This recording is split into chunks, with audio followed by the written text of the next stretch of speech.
മഹത്വം ഉണ്ടാകട്ടെ. എനിക്ക് നൽകിയിരിക്കുന്ന വിഷയം നിങ്ങൾക്കറിയാം, ഭാഗ്യകരമായ പ്രത്യാശ. തീത്തോസിൻ്റെ ലേഖനത്തിൽ എടുത്ത വാക്കുകളാണ്. പക്ഷെ എനിക്ക് അയച്ചു തന്ന നോട്ടീസിൽ ഭാഗ്യകരമായ പ്രത്യാശ എന്നല്ലായിരുന്നു, ഭാഗ്യോദയ പ്രത്യാശ എന്നായിരുന്നു. അപ്പം ഞാനിങ്ങനെ വിചാരിച്ചു, ഇത് രണ്ടും തമ്മിൽ ബന്ധമുണ്ട്, തീർച്ചയായിട്ടും വ്യത്യാസമുണ്ടോ? ഞാൻ നോക്കിയിട്ട് വ്യത്യാസമൊന്നും കണ്ടില്ല. നമ്മുടെ ഭാഗ്യകരമായ പ്രത്യാശ, അതാണ് നമുക്ക് സംസാരിക്കാനുള്ളത്. ഞങ്ങൾ ഈ ഹിന്ദിയിലൊക്കെ പ്രത്യാശ എന്ന് നമ്മൾ പറയുന്ന സ്ഥലങ്ങളിൽ ആശ എന്നാണ് പറയുന്നത്. പക്ഷെ ഹിന്ദിയിൽ പ്രത്യാശ എന്നൊരു വാക്കൊക്കെ ഉണ്ട്, നിഘണ്ടു നോക്കിയാൽ വാക്കുണ്ട്. സാധാരണഗതിയിൽ ഭാഷയുടെ രീതിയിൽ ഈ പ്ര എന്ന് ചേർത്താൽ അത് ശക്തിപ്പെടുകയാണ്. അപ്പോൾ പ്രത്യാശ എന്ന് പറഞ്ഞാൽ വലിയ ആശ, ഉറപ്പുള്ള ആശ എന്നുള്ള അർത്ഥമാണ് ഉള്ളത്. ദൈവമക്കളായ നമുക്ക്, ദൈവവചനം വിശ്വസിക്കുന്ന നമുക്ക് എന്താണ് നമുക്കുള്ള ആശ? എന്താണ് ആശ? ഉണ്ടോ? പ്രത്യാശ എന്താണ്? അത് കൃത്യമായി നമുക്ക് അറിയാനും അതിൽ ഉറച്ചു നിൽക്കാനും സാധിക്കേണ്ടതാണ്. ഈ പ്രത്യാശ എന്ന് പറയുന്നത് നമ്മെ സംബന്ധിച്ചിടത്തോളം, ദൈവമക്കളായ നമ്മെ സംബന്ധിച്ചിടത്തോളം, രക്ഷിക്കപ്പെട്ട നമ്മളെ സംബന്ധിച്ചിടത്തോളം വളരെ വളരെ പ്രധാനപ്പെട്ട കാര്യമാണ്. രക്ഷയെക്കുറിച്ച് പറയുമ്പോൾ നമ്മളെപ്പോലുള്ള ദൈവവിശ്വാസികൾ നമ്മുടെ സ്റ്റേജുകളിൽ നിന്ന് പറയുന്നത് കൃപയാലുള്ള രക്ഷ എന്നാണ്, അല്ലേ? കൃപയാലുള്ള സാൽവേഷൻ ബൈ ഗ്രേസ്. പിന്നെ പറയും വിശ്വാസത്താലുള്ള രക്ഷ, സാൽവേഷൻ ബൈ ഫെയ്ത്ത്. വേറെ കർമ്മങ്ങളൊന്നുമല്ല, വിശ്വാസമാണ് നമ്മൾ രക്ഷിക്കുന്നത്. സോ സാൽവേഷൻ ബൈ ഫെയ്ത്ത്, അത് ശരിയാണ്. എന്നാൽ പ്രത്യാശയാലുള്ള രക്ഷ എന്ന് പറയാറുണ്ടോ? നിങ്ങളും തലയാട്ടമൊക്കെ ചെയ്തോ? അങ്ങനെ പറയാറുണ്ട്, പ്രത്യാശയാലുള്ള രക്ഷ. അങ്ങനെ വിഷയത്തിൽ പ്രസംഗിക്കാറുണ്ടോ? ഞാൻ കുറവേ ചെയ്തിട്ടുള്ളൂ, ഞാൻ കുറവേ കേട്ടിട്ടുള്ളൂ എന്ന ബൈബിളിലുണ്ട്, അല്ലേ? എവിടെയാ? റോമാലേഖനം 8-ാം അധ്യായം 24-ാം വാക്യം ഒന്ന് കേൾക്കാം. റോമർ 8:24. പ്രത്യാശയാലല്ലോ നാം രക്ഷിക്കപ്പെട്ടിരിക്കുന്നത്, കാണുന്ന പ്രത്യാശയോ പ്രത്യാശയല്ല. ഒരുത്തൻ കാണുന്നതിനായി ഇനി പ്രത്യാശിക്കുന്നത് എന്തിനാ? മതി. അപ്പോൾ അത് വളരെ വ്യക്തമാണ്. നമ്മൾ മറ്റേ കാര്യങ്ങൾ പറയുന്ന പോലെ തന്നെ ഇതും പറയാമെന്ന് മാത്രമല്ല, ഇതും പറയേണ്ടത് ആവശ്യമാണ്. പ്രത്യാശയാലല്ലോ നാം രക്ഷിക്കപ്പെട്ടിരിക്കുന്നത്. കൃപയാൽ, ദൈവകൃപയാൽ, വിശ്വാസത്താൽ, നമ്മുടെ വിശ്വാസത്താൽ നാം പ്രവേശിച്ചിരിക്കുന്ന രക്ഷ, അത് പ്രത്യാശയാലുള്ള രക്ഷയാണ്. ചിലപ്പോൾ സഭയിലുള്ള വിശ്വാസികളുടെയൊക്കെ നമ്മളറിയുന്ന ആളുകളുടെ ജീവിതം കാണുമ്പോൾ ചിലപ്പോൾ സ്വന്തം ജീവിതത്തിലേക്ക് നോക്കിയിട്ട് ഞാനെന്താ ഇങ്ങനെ, രക്ഷിക്കപ്പെട്ട ഒരാൾ ഇങ്ങനെ പാടുണ്ടോ, രക്ഷിക്കപ്പെട്ട ആളുകളുടെ സഭയിൽ ഇങ്ങനെ ആകാമോ എന്നൊക്കെ നമുക്ക് ചിലപ്പോഴൊക്കെ തോന്നിയിട്ടില്ലേ? തോന്നുമ്പോൾ പ്രസക്തമായ ഒരു വേദഭാഗമാണ് റോമർ 8:24. പ്രത്യാശയാലല്ലോ നാം രക്ഷിക്കപ്പെടും. നമ്മുടെ രക്ഷയുമായി പ്രത്യാശയ്ക്ക് വളരെ ബന്ധമുണ്ട് എന്ന് ചുരുക്കം. അപ്പോൾ നമ്മുടെ പ്രത്യാശ എന്താണ് എന്ന് നമുക്കൊന്ന് പറയാം. എന്താണ് നമ്മുടെ പ്രത്യാശ? ഞാൻ എവിടെയൊക്കെ നേരത്തെ പറഞ്ഞിട്ടുണ്ട്, നമ്മുടെ പ്രത്യാശയുടെ വിഷയം കോപ്പി അടിച്ച് രാഷ്ട്രീയക്കാർ പറഞ്ഞിട്ടുണ്ട്. അവിടെ ഇലക്ഷൻ വരുമ്പോൾ പറഞ്ഞ നിങ്ങൾക്കൊക്കെ ഓർമ്മയുണ്ടായിരിക്കും, ഞാൻ പേര് പറയുന്നില്ല. ഞങ്ങൾ വരും, പിന്നെന്താ, എല്ലാം ശരിയാകും എന്നാണോ ശരിയാക്കും എന്നാണോ? ഞങ്ങൾ വരും, എല്ലാം ശരിയാവും. നമുക്കറിയാം വോട്ട് പിടിക്കാനായി പറയുന്നതെന്ന് അറിയാം. അതുപോലെ തന്നെ നമുക്കറിയാം എല്ലാം ശരിയാക്കാനുള്ള പരിപാടിയൊന്നും അവർക്ക് ഇല്ലെന്നുള്ളത് നമ്മൾ കണ്ടിട്ടുള്ളതല്ലേ ഭരണം. നമുക്കറിയാം എല്ലാം ശരിയാക്കാൻ അവർക്ക് കഴിവുമില്ല. ലോകത്തിലുള്ള മനുഷ്യർ നല്ല ഉദ്ദേശത്തോടു കൂടിയാണെങ്കിലും എല്ലാം എന്ന് പറയുമ്പോൾ അവരുടെ എല്ലാമിൽ എല്ലാമില്ല. പറയുന്ന ചില ആളുകളുടെ അറിവനുസരിച്ച് അല്ലെങ്കിൽ വിചാരം ചിന്തകൾ അനുസരിച്ച് മനുഷ്യന് ശരീരമേ ഉള്ളൂ, ആത്മാവില്ല. അപ്പം പിന്നെ എങ്ങനെയെല്ലാം ശരിയാകുന്നത്? എല്ലാം ശരിയാക്കും, എല്ലാം ശരിയാകും എന്നുള്ളത് തന്നെയാണ്. എനിക്കതിൽ ലജ്ജയില്ല. രാഷ്ട്രീയക്കാർ പറഞ്ഞു പോയി എന്നുള്ളത് കൊണ്ട് ഇവിടുന്ന് പറയാൻ എനിക്ക് ലജ്ജയൊന്നുമില്ല. കാരണം നമ്മുടെ കർത്താവ് നമ്മുടെ മുമ്പിൽ വെച്ചിരിക്കുന്ന പ്രത്യാശ എല്ലാം ശരിയാകും, കർത്താവ് എല്ലാം ശരിയാക്കും എന്നുള്ളത് തന്നെയാണ്. അത് ഉറപ്പായി നാം വിശ്വസിക്കുകയും ഏറ്റുപറയുകയും ചെയ്യേണ്ടതാണ് എന്നുള്ളതിന് യാതൊരു സംശയവുമില്ല. അതാണ് നമ്മുടെ പ്രത്യാശ. നമ്മുടെ പ്രത്യാശ എന്ന് പറയുമ്പോൾ സാധാരണ ഒരു ക്യാമ്പിലൊക്കെ നമ്മുടെ പ്രത്യാശയെക്കുറിച്ച് പ്രസംഗം ഉണ്ടായിരിക്കും എന്ന് പറയുമ്പോൾ സാധാരണ നമ്മൾ കർത്താവിൻ്റെ വരവിനെ കുറിച്ച് പറയുമായിരിക്കും എന്നാണ് വിചാരിക്കുന്നത്, അല്ലേ?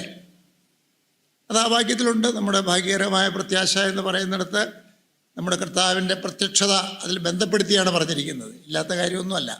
എങ്കിലും പലപ്പോഴും എന്തോ കാരണങ്ങളാൽ പ്രത്യാശയെക്കുറിച്ച് പറയുമ്പോൾ കർത്താവിൻ്റെ വരവ്, കർത്താവ് വരുന്ന വണ്ടി ഏതാണ്, കർത്താവ് വരുന്ന സമയം ഏതാണ്, അതിന് മുമ്പ് പൈലറ്റ് വാഹനമായിട്ട് ഏതാ വരുന്നത്, ഇങ്ങനെയൊക്കെയുള്ള കാര്യങ്ങളിൽ നമ്മൾ ചിലപ്പോൾ കുടുങ്ങിപ്പോകാറുണ്ടെന്ന് എനിക്ക് തോന്നുന്നു. ഞാനൊരു സ്വയപരിശോധന ചെയ്ത് പറയുകയാണ്. എന്നാൽ നമ്മുടെ പ്രത്യാശ എന്ന് പറയുന്നത് എല്ലാം ശരിയാകുന്ന, എല്ലാം ശരിയാക്കുന്ന കർത്താവിൻ്റെ പ്രത്യാശയാണ്. അതിൽ കർത്താവിൻ്റെ രണ്ടാമത്തെ വരവിന് വളരെ പ്രധാനപ്പെട്ട സ്ഥാനമുണ്ട്. കാരണം ഒന്നാമത്തെ വരവിൽ തുടങ്ങി വെച്ച കാര്യങ്ങൾ, ഇപ്പോൾ നടന്നുകൊണ്ടിരിക്കുന്ന കാര്യങ്ങൾ തീർക്കാൻ, പരിസമാപ്തിയിലെത്തിക്കാനാണ് രണ്ടാമത്തെ വരവ് എന്ന് നമുക്ക് പറയാൻ സാധിക്കും. എല്ലാം ശരിയാകും എന്നുള്ള പ്രത്യാശയാണ് നമുക്കുള്ളത്. എല്ലാം ശരിയായിട്ടില്ല എന്ന് നമുക്കറിയാം. അത് നമ്മെ യാഥാർത്ഥ്യബോധമുള്ളവർ ആക്കേണ്ടതാണ്. എന്തൊക്കെയാണ് ശരിയാവാത്തത്? ഈ ലോകം ശരിയായിട്ടുണ്ടോ? ഇല്ല. ശീതയുദ്ധമൊക്കെ അവസാനിച്ച് കാര്യങ്ങൾ മെച്ചപ്പെട്ടു വരികയാണ് എന്ന് വിചാരിച്ചുകൊണ്ടിരുന്നു. കുറച്ച് വർഷങ്ങളൊക്കെ അങ്ങനെ കടന്നു. ഇപ്പം എന്താ, ഇത് ആകെ ബഹളമാകുകയാണ്. നമ്മളത് കാണുന്നു. ലോകം ശരിയായിട്ടില്ല. ഇന്ത്യ ശരിയാകുന്നുണ്ടോ? ഇന്ത്യ ഒരു അത്ഭുതകരമായ ഒരു യാഥാർത്ഥ്യമാണ്.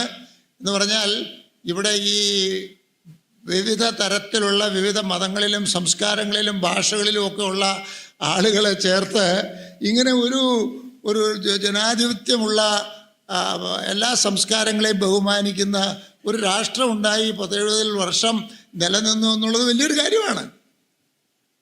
പക്ഷേ ഒരുപക്ഷെ അപകടമറിയാതെ തക്ക സമയത്ത് ശ്രദ്ധിക്കാത്തത് കൊണ്ടാകാം, അതൊക്കെ വെല്ലുവിളികൾ ഉയർത്തിക്കൊണ്ട് ഇന്ന് ഇന്ത്യ ശരിയായിക്കൊണ്ടിരിക്കുകയാണ് എന്ന് പറയാൻ നമ്മെപ്പോലുള്ള ആളുകൾക്ക് എന്തായാലും വളരെ ബുദ്ധിമുട്ടായിരിക്കും. ലോകം ശരിയാകണം, എല്ലാം ശരിയാകണമെങ്കിൽ ലോകം ശരിയാകണം, ഇന്ത്യ ശരിയാകണം, എല്ലാ തലങ്ങളും ശരിയാകണം, രാഷ്ട്രീയവും ശരിയാകണം.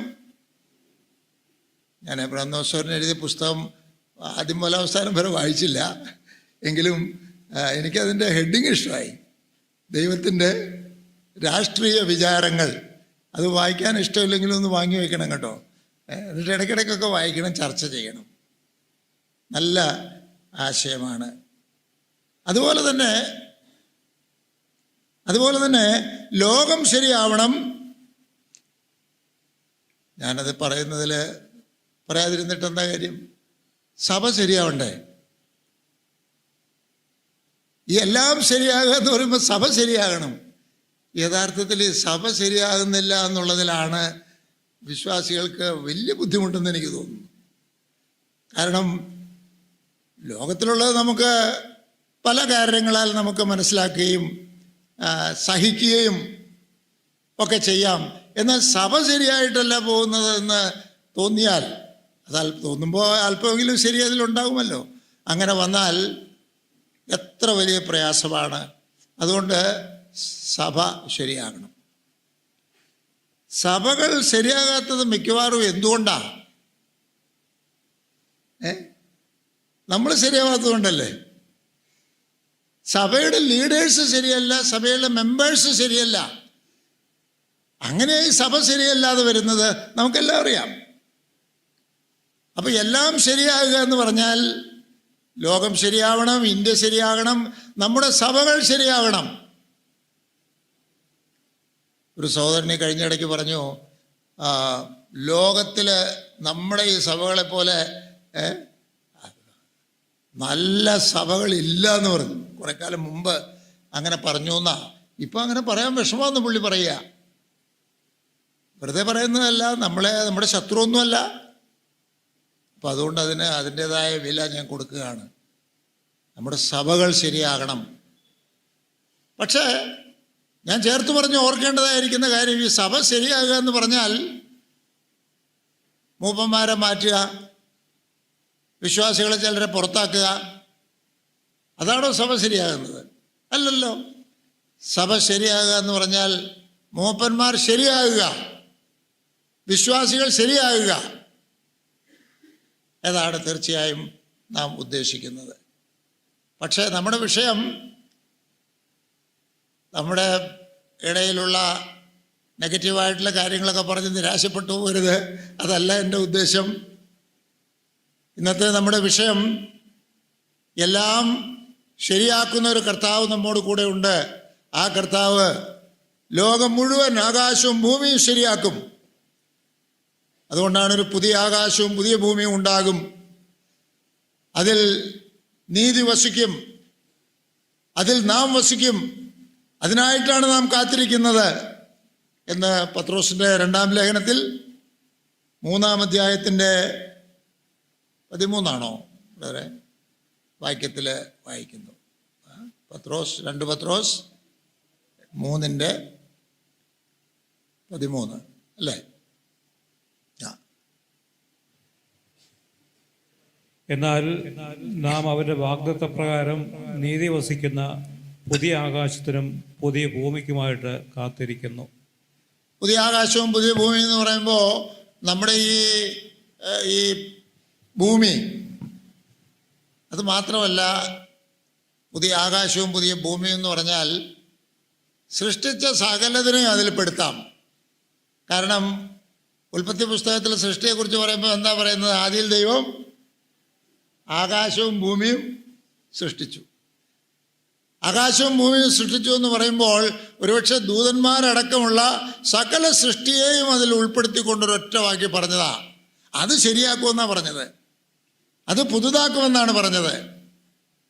കർത്താവ് സകലവും പുതിയതാക്കും എന്നുള്ള വലിയ പ്രത്യാശയാണ് നമുക്ക് ഉണ്ടായിരിക്കേണ്ടത്.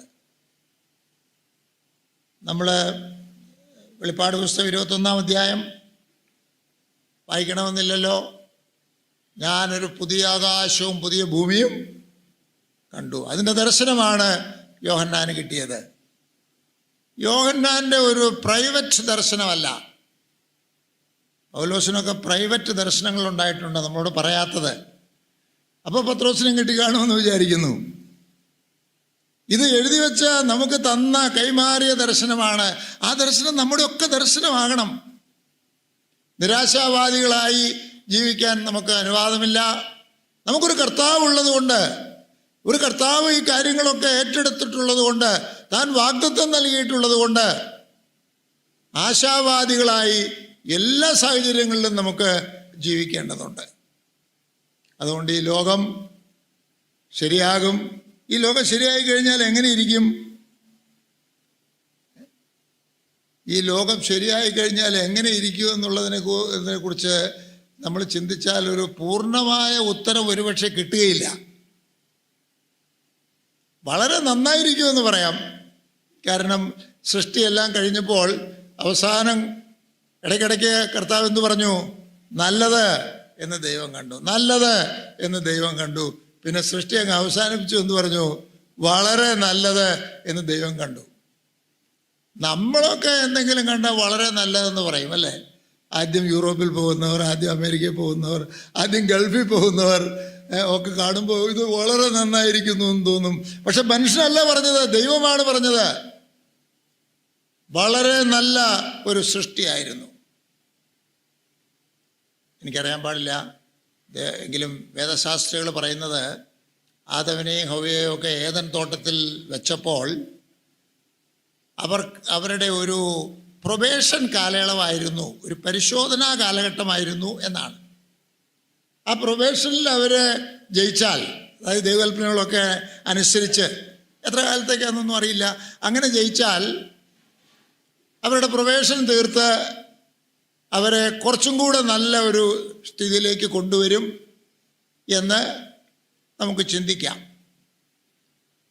വേദശാസ്ത്രികൾ പറയുന്നത് നമുക്ക് കർത്താവ് വരുമ്പോൾ സംഭവിക്കാൻ പോകുന്നത് അവർക്കും സംഭവിച്ചേനെ എന്നാണ്.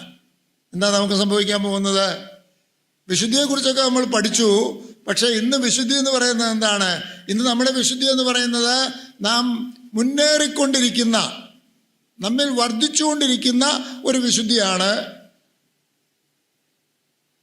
വിശുദ്ധി എന്നൊക്കെ പറഞ്ഞാൽ ഒന്ന് മോളിൽ പോയാൽ താഴോട്ടും പോരാം, നമ്മൾ അനുഭവിക്കുന്നുണ്ടല്ലോ അതൊക്കെ. എന്നാൽ ദൈവത്തിൻ്റെ പരിപാടിയിൽ കർത്താവ് വരുമ്പോൾ വിശുദ്ധിക്ക് എന്ത് സംഭവിക്കും? ഇംഗ്ലീഷിൽ അതിന് സാധാരണ പറയാറുള്ളത്, വിശ്വാസികൾ, ദൈവമക്കൾ, they will be fixed in holiness എന്നാണ്. എന്ന് പറഞ്ഞാൽ ഒരിക്കലും പിന്നെ ആ വിശ്വാസത്തിൻ്റെ വിശുദ്ധിയിൽ നിന്ന് പുറകോട്ട് പോകാൻ സാധിക്കുകയില്ല, പാപം ചെയ്യാൻ സാധിക്കുകയില്ല, പാപം ചെയ്യാനുള്ള ആഗ്രഹമൊന്നുമില്ല. അങ്ങനെ വിശുദ്ധിയിൽ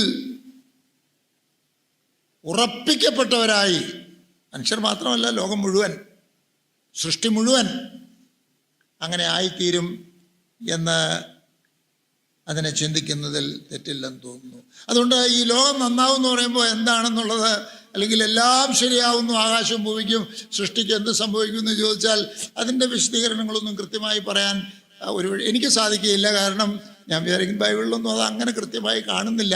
എങ്കിലും തീർച്ചയായും നാം നല്ലതെന്ന് വിചാരിക്കുന്നതിനേക്കാൾ, ദൈവവചനത്തിൽ വർണ്ണിച്ചിട്ടുള്ളതിനേക്കാൾ, അങ്ങനെയല്ലേ പറയുന്നത്, ദൈവത്തെ തന്നെ സ്നേഹിക്കുന്നവർക്ക് വേണ്ടി കരുതിയിരിക്കുന്നത് ആരുടെയും കണ്ണുകൾ കണ്ടിട്ടില്ല, ചെവിയിൽ കേട്ടിട്ടില്ല, ആരുടെയും മനസ്സിൽ കൂടെ പോയിട്ടുമില്ല. അപ്പോൾ ഏറ്റവും ഉന്നതമായ ചിന്തയെക്കാളും ഉന്നതമായ അവസ്ഥയിൽ ആയിത്തീരും. പാപത്തിൻ്റെ ഫലമായി ലോകത്തിൽ, സൃഷ്ടിയിൽ വന്നു ചേർന്നിട്ടുള്ള എല്ലാ ദോഷങ്ങളും മാറിപ്പോകുന്ന ഒരു അവസ്ഥയാണത്. തീർച്ചയായിട്ടും ഭൂകമ്പം ഉണ്ടായിരിക്കുകയില്ല, സുനാമി ഉണ്ടായിരിക്കുകയില്ല, യുദ്ധങ്ങളുണ്ടായിരിക്കുകയില്ല, ക്ഷാമം ഉണ്ടായിരിക്കുകയില്ല, ആരും മരിക്കുകയില്ല, തലവേദന പോലും വരികയില്ല. അങ്ങനെ ചിന്തിച്ചു നോക്കി, എന്തോ ഒരു അത്ഭുതകരമായ അവസ്ഥയിലേക്ക് ഈ ലോകം വരാൻ പോകുകയാണ്. ഈ ലോകം എന്ന് പറഞ്ഞാൽ ഈ പ്രപഞ്ചം നവീകരിക്കപ്പെടുകയാണ്. കണ്ടാൽ അറിയാത്ത രീതിയിൽ, പഴയതിനെ ഓർക്കുകയില്ല എന്നൊക്കെയാണ് പറഞ്ഞിരിക്കുന്നത്. ആ രീതിയിലുള്ളൊരു നവീകരണം വരാൻ പോവുകയാണ്. ഇത് നമ്മളുടെ പ്രത്യാശയാണ്. കർത്താവ് എല്ലാം ശരിയാക്കും, പുതുക്കാക്കും എന്നുള്ളതായിരിക്കുന്ന പ്രത്യാശ.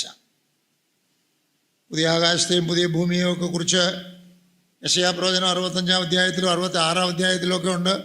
വായിച്ചിട്ടില്ലാത്തവർ, വായിച്ചിട്ടുള്ളവരും വായിക്കണം, അല്ലെങ്കിൽ മറന്നുപോകും. വായിച്ച് അതാണ് നമ്മുടെ പ്രത്യാശ എന്ന് മനസ്സിലാക്കണം. പഴയ നിയമത്തിലാണ് എഴുതിയിരിക്കുന്നതെങ്കിലും പഴയ നിയമക്കാർക്ക് മാത്രമുള്ളതല്ല, ദൈവമക്കൾക്ക് എല്ലാവർക്കും ഉള്ളതാണ് എന്നുള്ളത് ഓർക്കണം. പിന്നെ നമുക്ക് 2 കൊരിന്ത്യർ 5:17 എല്ലാവർക്കും കാണാതെ അറിയായിരിക്കും, പക്ഷെ അത്ഭുതകരമായ ഒരു വാക്യമാണ്.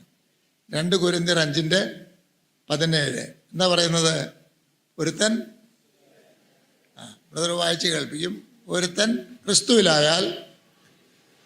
ക്രിസ്തുവിലായാൽ അവൻ പുതിയ സൃഷ്ടിയാകുന്നു, പഴയത് കഴിഞ്ഞുപോയി, ഇതാ അത് പുതിയതായി തീർന്നിരിക്കുന്നു. പഴയ സൃഷ്ടി കഴിഞ്ഞുപോയി, അപ്പോൾ ഇപ്പം പിന്നെ ഉള്ളത് എന്തായിരിക്കും? പുതിയ സൃഷ്ടിയല്ലേ. ഞാൻ അത്ഭുതകരം എന്ന് പറയുന്നത് എനിക്ക് വിശ്വസിക്കാൻ പ്രയാസമുണ്ട്, നിങ്ങൾക്കോ? പഴയത് കഴിഞ്ഞു പോയി, ഇത് പുതിയ സൃഷ്ടിയാണ്. അതിനെന്താ വ്യവസ്ഥ? ആരെ സംബന്ധിച്ചാണ്? ഒരുത്തൻ ക്രിസ്തുവിലായാൽ, ക്രിസ്തുവിലാകുക എന്ന് പറഞ്ഞാൽ ക്രിസ്തുവുമായി ബന്ധപ്പെടുക. നമ്മൾ സാധാരണ ഉപയോഗിക്കുന്ന വാക്കുകൾ പറഞ്ഞാൽ രക്ഷിക്കപ്പെട്ടവർ. രക്ഷിക്കപ്പെട്ട നമ്മെ സംബന്ധിച്ചിടത്തോളം പഴയത് കഴിഞ്ഞുപോയി. സാധാരണയൊക്കെ പ്രസംഗിക്കുന്നത് നമ്മുടെ പഴയ ജീവിതം അവസാനിച്ചു എന്നാണ്. എന്നാൽ അങ്ങനെ അതിനെ വ്യാഖ്യാനിക്കാൻ പറ്റുകയില്ല. കാരണം സൃഷ്ടിയെക്കുറിച്ചാണ് പറയുന്നത്. ഒരുത്തൻ ക്രിസ്തുവിലായാൽ പുതിയ സൃഷ്ടിയാണ്. ആ ആള് പുതിയ സൃഷ്ടിയാണെന്നല്ല. പുതിയ സൃഷ്ടി പുതിയ സൃഷ്ടി എന്നൊക്കെയുള്ള വാക്കുകൾ നമ്മൾ ചേർത്ത് പഠിക്കുമ്പോൾ പുതിയ സൃഷ്ടിയിലാണ് നമ്മളിപ്പോൾ ഇരിക്കുന്നത്, ക്രിസ്തുവിലായവർ ഇരിക്കുന്നത് എന്ന് പറയേണ്ടതായിട്ട് വരും, തോന്നും. പക്ഷെ അത് ശരിയാണോ? അങ്ങനെയുള്ള കാര്യങ്ങൾ പറഞ്ഞ് മനസ്സിലാക്കുന്നതിന് കഴിഞ്ഞ 100 വർഷങ്ങളായി വേദശാസ്ത്രികൾ ഉപയോഗിക്കുന്ന ഒരു മുദ്രാവാക്യം പോലത്തെ രണ്ട് 3 വാക്കുകളുണ്ട്. നിങ്ങൾക്കറിയാമോ? അറിയാം. ഓൾറെഡി നോട്ട് യെറ്റ് എന്നാണ് അത് പറയുന്നത്. ഒരുപാട് കാര്യങ്ങൾ മനസ്സിലാക്കാൻ ആ ഒരു പ്രയോഗവും ആ പ്രയോഗത്തിൽ അന്തർലീനമായിട്ടുള്ള ആശയങ്ങളും നമ്മെ വളരെ സഹായിക്കും. ഓൾറെഡി നോട്ട് യെറ്റ് എന്ന് പറഞ്ഞാൽ എന്താ? ഓൾറെഡി എന്ന് പറഞ്ഞാൽ എന്തിനാ മലയാളത്തിൽ എന്താ പറയുന്നത്? നടന്നു കഴിഞ്ഞു എന്നോ, ഇപ്പോൾ അങ്ങനെയാണെന്നോ, അല്ലേ? ഓൾറെഡി ഇപ്പോൾ അങ്ങനെയാണ്. പക്ഷെ അതിൻ്റെ കൂടെ ഫുൾ സ്റ്റോപ്പ് അല്ല, നോട്ട് യെറ്റ് എന്നാൽ ആയിട്ടില്ല, ആയി എന്നാൽ ആയിട്ടില്ല എന്ന് വേണമെങ്കിൽ പറയാൻ തോന്നുന്നു. എന്താണ് ആവാത്തത്? എന്താണോ ആയത് അത് ആയിട്ടില്ല എന്നാണ്. അപ്പോൾ വൈരുദ്ധ്യമല്ലേ? ആയി എന്നും പറയുന്നു, ആയില്ല എന്നും പറയുന്നു. അതെങ്ങനെയാണ് ശരിയാകുന്നത്? അപ്പോൾ അതിൻ്റെ ആശയം എന്ന് പറയുന്നത്, ഈ വലിയ പ്രത്യാശ സൃഷ്ടിയെ മുഴുവൻ പുതുക്കി ദൈവത്തിൻ്റെ മഹത്വം ഭൂമിയിൽ എങ്ങും നിറയുന്ന, ഹബക്കൂക്കിൻ്റെ പുസ്തകത്തിൽ അതുണ്ട്. അത് പറഞ്ഞില്ല എന്ന് തോന്നുന്നു, അല്ലേ? പറഞ്ഞായിരുന്നോ? ഞാൻ ശ്രദ്ധിച്ചില്ല. കർത്താവിനെ കുറിച്ചുള്ള, കർത്താവിൻ്റെ മഹത്വവും കർത്താവിനെ തേജസ്സും ഭൂമിയിൽ നിറയുന്ന ആ ഒരു കാര്യമാണ്. അതിനെക്കുറിച്ചാണ് കൊരിന്ത്യർ ലേഖനത്തിൽ പറയുന്നത്. അത് വന്നു, പക്ഷേ വന്നില്ല, പൂർണ്ണമായി വന്നില്ല എന്നങ്ങ് മനസ്സിലാക്കിയാൽ മതി. പൂർണ്ണമായി വന്നില്ല. അതിൻ്റെ ശുഭാരംഭമുണ്ടായി, അതിൻ്റെ ശുഭ അവസാനമുണ്ടാകും, പരിസമാപ്തി ഉണ്ടാകും. അതിൻ്റെ ഇടയ്ക്കാണ് നമ്മൾ ജീവിക്കുന്നത്. അതുകൊണ്ട് പുതിയ സൃഷ്ടിയിലാണ് നമ്മൾ ജീവിക്കുന്നത് എന്ന് ചിന്തിക്കുന്നവർ സ്വപ്നലോകത്തിലല്ല, ബൈബിൾ നമുക്ക് വെച്ച് നീട്ടുന്ന യാഥാർത്ഥ്യ ലോകത്തിൽ തന്നെയാണ്. അപ്പം പ്രിയപ്പെട്ടവർ, നമ്മുടെ പ്രത്യാശ മറ്റു വാക്കിൽ പറയട്ടെ, സൃഷ്ടി മുഴുവൻ രൂപാന്തരപ്പെടും, നവീകരിക്കപ്പെടും. പാപം മൂലം വന്ന സകല കുറവുകളും നീങ്ങും. ഒരുപോലെ അല്ല കേട്ടോ. ഒരുപോലെയാണെന്ന് പറഞ്ഞാൽ യൂണിവേഴ്സൽ സാൽവേഷൻ എന്ന് പറയുന്ന വലിയ ദുരുപദേശമായി പോകും. പാപം ചെയ്ത ദൂതന്മാരെ സംബന്ധിച്ച് എല്ലാം ശരിയാവും. എന്താ ശരിയാകുന്നത്? തക്ക ശിക്ഷ കൊടുക്കും. അപ്പോൾ ദൈവത്തിൻ്റെ നീതി നിവൃത്തിയായല്ലോ, അങ്ങനെ ശരിയാവും. രക്ഷയുടെ മാർഗം അറിഞ്ഞിട്ടും അത് സ്വീകരിക്കാത്ത കഠിന ഹൃദയം ഉള്ള ഗോസ്പൽ ഹാർഡൻഡ് എന്നല്ലേ പറഞ്ഞത്. സുവിശേഷം കേട്ടിട്ടൊരു ഒരു റെസ്പോൺസും ഇല്ലാത്ത, പ്രതികരണവും ഇല്ലാത്ത രീതിയിലുള്ള ആളുകൾക്ക് എന്തു പറ്റും? അവർ സുവിശേഷം കേൾക്കാതിരിക്കുക മാത്രമല്ല, പാപം ചെയ്ത് കൂട്ടുകയാണ്. ദൈവം എന്ത് ചെയ്യും? എല്ലാം ശരിയാക്കുന്നതിൻ്റെ ഭാഗമായി അവർക്ക് ശിക്ഷ കൊടുക്കും. അവരർഹിച്ച ശിക്ഷ ഒരണു പോലും കുറയുകയില്ല, കൂടുകയുമില്ല കേട്ടോ. ശിക്ഷ കൊടുക്കും. അങ്ങനെ ദൈവം അതിനെയും ശരിയാക്കും. എല്ലാം ശരിയാകും. ഈ ശരിയാകുന്നതിൻ്റെ ഭാഗമാണ് നരകം എന്നൊക്കെ പറയുന്നത്. എല്ലാം ശരിയാകും. ഇതുവരെ ആയിട്ടില്ല. പക്ഷേ ഒരു തെറ്റ് സംഭവിക്കാവുന്നത് ഇതൊക്കെ ചെയ്യാൻ കർത്താവ് വരികയാണ്, വന്നു കഴിഞ്ഞാൽ ആ പണി ആരംഭിക്കും എന്ന് ചിന്തിച്ചു പോയാൽ അത് വലിയ ഗൗരവമായ നമ്മുടെയൊക്കെ ജീവിതങ്ങളിൽ പ്രത്യാഘാതങ്ങൾ ഉളവാക്കുന്ന ഒരു തെറ്റായിട്ട് തീരും. അതുകൊണ്ടാണ് ഞാനിത് ഇത്രയും ഉറപ്പിച്ച് പറയുന്നത്. പുതിയ സൃഷ്ടിയിൽ ജീവിക്കുന്ന, ആ പുതിയ ജീവിതത്തിൽ പുതുലോകത്തിൻ്റെ അനുഭവങ്ങൾക്കായി വിളിക്കപ്പെട്ടിരിക്കുന്ന ആളുകളാണ് നമ്മൾ. രണ്ടാമത്, ഈ ലോകം ശരിയാകുമ്പോൾ, അല്ലെങ്കിൽ അതിനോടൊപ്പം, അല്ലെങ്കിൽ അതിനു മുമ്പേ കർത്താവ് തൻ്റെ സഭയെ ശരിയാക്കും. ശരിയാക്കുക എന്ന് പറഞ്ഞാൽ സഭയെക്കുറിച്ചുള്ള കർത്താവിൻ്റെ ഇഷ്ടം പൂർണ്ണമായി നിറവേറും. എന്താണ് സഭയെക്കുറിച്ചുള്ള കർത്താവിൻ്റെ ഇഷ്ടം എന്ന് പറയുന്നത്? സഭയെക്കുറിച്ചുള്ള കർത്താവിൻ്റെ ഇഷ്ടം എന്ന് പറയുന്നത്, നമ്മെ കാണുന്നവർ, നമ്മെ അനുഭവിക്കുന്നവർ, നാം ആരുടെ മുൻപിലാണോ സാക്ഷ്യം വഹിക്കുന്നത്, അവർ നമ്മിൽ ദൈവത്തെ കാണണം, ദൈവത്തിൻ്റെ തേജസ് കാണണം. പഴയ നിയമത്തിൽ കൂടാരം പണിത് ദൈവം പറഞ്ഞ പോലെയൊക്കെ പണിത് കഴിഞ്ഞപ്പോൾ നമുക്കറിയാം, അവിടെ സ്വർഗത്തിൽ നിന്ന് ദൈവത്തിൻ്റെ തേജസ് ഇറങ്ങി വന്നു. ദൈവ തേജസ് വസിച്ച ഇടമായി തീർന്നു. അത് ദൈവത്തിൻ്റെ സഭയിൽ ഉണ്ടോ? സാധ്യമാണോ? നിങ്ങൾ അങ്ങനെയൊക്കെ ചിന്തിക്കാറുണ്ടോ? യഹൂദന്മാരുടെ ഇടയിൽ ദൈവത്തിൻ്റെ കൽപ്പനകളനുസരിച്ച് അവരൊരു സ്ഥാനം പണിതപ്പോൾ അവിടെ ദൈവത്തിൻ്റെ തേജസ് വന്നതിനെ നിറച്ചു. എൻ്റെ പ്രിയപ്പെട്ടവരെ, ദൈവം ആഗ്രഹിക്കുന്നത് അതാണ്. ദൈവസഭയെന്ന് പറഞ്ഞാൽ ദൈവത്തിൻ്റെ തേജസ് അവിടെ നിറയണം. ദൈവത്തിൻ്റെ തേജസ് എന്ന് പറഞ്ഞാൽ എന്താ? 2-3 കാര്യങ്ങൾ ഞാൻ ഒറ്റ വാക്കിൽ പറയാം. ഒന്ന്, ദൈവം ഒരുവനാണ്. അങ്ങനെ ഒരു പ്രമാണമുള്ളൂ. ഏക സത്യ ദൈവം. അത് വലിയ, നമുക്ക് നമ്മുടെ ഇടയിൽ തർക്കമൊന്നും ഇല്ലാത്തതാണ്. പക്ഷേ അത് ഏറ്റവും വലിയൊരു സത്യമാണ്. ദൈവം ഏകനാണ്. അപ്പോൾ സഭയിൽ എന്തോ വേണം? സഹോദരന്മാരുടെ ഇടയിലും നേതൃത്വത്തിൻ്റെ ഇടയിലും ഒക്കെ എത്ര കഷ്ടം സഹിച്ചാണെങ്കിലും ഐക്യം വേണം. അതിനുവേണ്ടി പരിശ്രമിക്കണം. കർത്താവ് കൂടെ ഉള്ളതുകൊണ്ട് പരിശ്രമിച്ചാൽ സാധിക്കുമെന്നേ. ദൈവം ഏകനാണ്. ദൈവം ഏകനാണെന്ന് വലിയ പ്രസംഗങ്ങൾ നടത്തിയാലൊന്നും ആളുകൾക്ക് അത് പുതുമയില്ല. ചിലപ്പോൾ അവർ അത് വിശ്വസിച്ചു ഒന്നും വരികയില്ല. എന്നാൽ ഒരു സഭ, പ്രത്യേകിച്ചും വ്യത്യസ്ത തരത്തിലുള്ള ആളുകൾ ഒരുമിച്ച് കൂടിയിട്ടുള്ള പല കുടുംബങ്ങളിലെ, പല ജാതി, ഭാഷ, വംശം, ഗോത്രത്തിലൊക്കെ ഉള്ള ആളുകളെ ഐക്യത്തോടെ ദൈവസഭയായി നിൽക്കുന്നത് അവർ കണ്ടാൽ അവർ ദൈവം ഒരുവനാണെന്നുള്ളത് പ്രസംഗിക്കാതെ അവർക്ക് മനസ്സിലാകും. ഇവരുടെ ഐക്യം, നമ്മുടെ കർത്താവ് യോഹന്നാൻ സുവിശേഷം 17-ാം അധ്യായത്തിൽ പ്രാർത്ഥിച്ചത് അതാണ്. ഞാനും പിതാവും നാം ഒന്നായിരിക്കുന്നത് പോലെ ഇവരും ഒന്നാകണമേ എന്ന് പ്രാർത്ഥിക്കുകയല്ലേ ചെയ്തത്. ദൈവസഭയിൽ ഉള്ള ഐക്യം വെറുതെ ഒരു ബിസിനസ് അറേഞ്ച്മെൻ്റ് അല്ല. നമ്മൾ തമ്മിലിങ്ങനെ ഒരു ഐക്യമൊക്കെ ഇല്ലാതെ പോയാൽ അതിങ്ങനെ നടക്കും, ഇതെങ്ങനെ നടക്കും.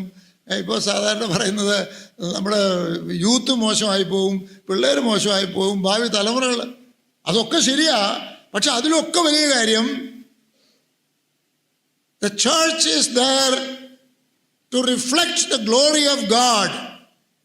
ദൈവത്തിൻ്റെ മഹത്വത്തിൻ്റെ ഒരു വലിയ കാര്യം എന്ന് പറയുന്നത് ദൈവം ഒരുവനാണെന്നുള്ളതാണ്.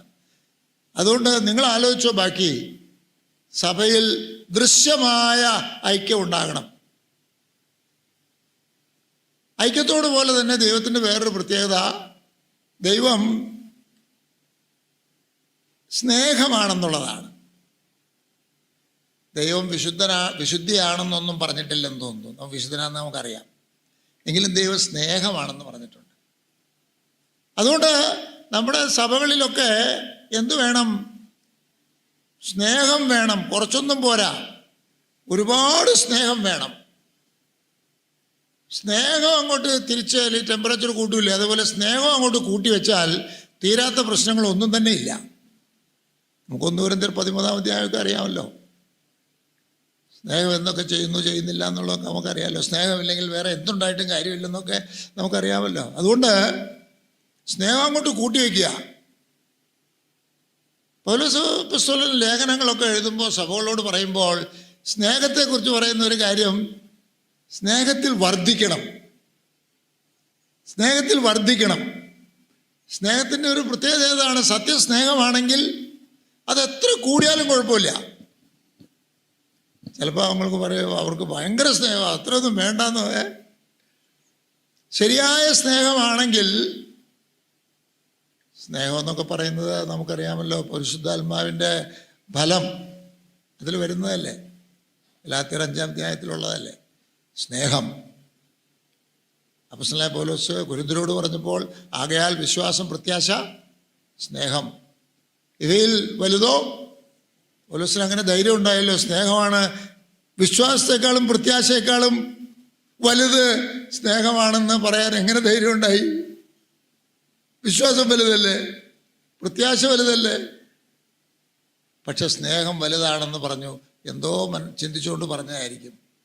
പൗലോസ് ചിന്തിച്ചില്ലെങ്കിൽ പരിശുദ്ധാത്മാവ് ചിന്തിച്ച് കാണും. സ്നേഹമില്ലെങ്കിൽ പിന്നെ ഒന്നുമില്ലെന്നേ.